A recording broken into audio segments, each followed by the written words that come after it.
అయేషా మీరా హత్య కేసులో కీలక పరిణామం చోటు చేసుకుంది. అయేషా మీరా మృతదేహానికి రీపోస్ట్ మార్టం నిర్వహించిన సిబిఐ ఇవాళ అస్థికలను అయేషా మీరా తల్లిదండ్రులకు అప్పగించనుంది.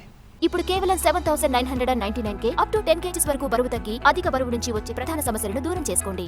అయేషా మీరా శరీర అవశేషాలను నేడు ఖననం చేయనున్నారు. దీనికి అవసరమైన బందోబస్తు ఏర్పాట్లు చేయాలని సిబిఐ అధికారులు గుంటూరు ఎస్పీ తెనాలి తహసీల్దార్ను ఇప్పటికే కోరారు. విజయవాడ సిబిఐ కోర్టు ఆదేశాల ప్రకారం అధికారులకు ఈ మేరకు బుధవారం లేఖలు అందజేశారు.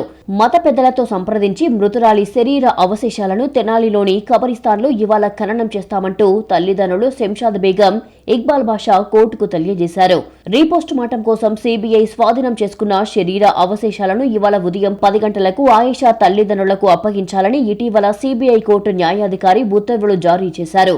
ఆ ఆదేశాల ప్రకారం అవశేషాలను సిబిఐ కోర్టులో ఆయేషా తల్లిదండ్రులకు ఇవ్వనున్నారు. పాప డిసెంబర్ 27 అయింది కాబట్టి ఆయేషా మీరా సంస్మరణ దినంగా ప్రకటించమని, రెండోది ఆమె పేరుతో ట్రస్ట్ని ఏర్పాటు చేసి ఇట్లాంటి పాపలకి ఎవరికైతే అన్యాయం జరిగిందో వాళ్ళని చదివించమని కోరుకుంటున్నామండి. అలాగే ఇంకొక రిక్వెస్ట్ కూడా అండి ఆయనకి, అంటే మా పాప గురించి మొత్తం ఆయనకి తెలుసు కాబట్టి కేసు గురించి, అందుకని ఆయనకి విజ్ఞప్తి ప్రార్థిస్తున్నాను కూడా అండి, అర్థిస్తున్నాను.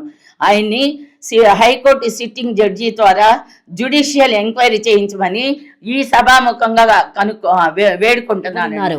అంబులెన్స్ లో ఆయేషా మృతదేహం అవశేషాలను తెనాలిలోని కబరిస్తాన్ కు తరలించనున్నారు. ఖననం చేసే ప్రక్రియ మొత్తాన్ని వీడియో రికార్డ్ చేసి సిబిఐ కోర్టుకు సమర్పించనున్నారు.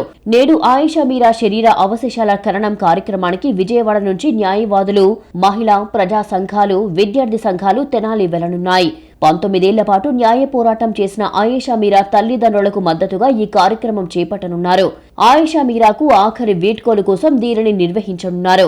ఇవాళ కోర్టు నుంచి అంబేద్కర్ విగ్రహం వద్దకు వెళ్లి అక్కడి నుంచి తెనాలి వెళ్లనున్నారు.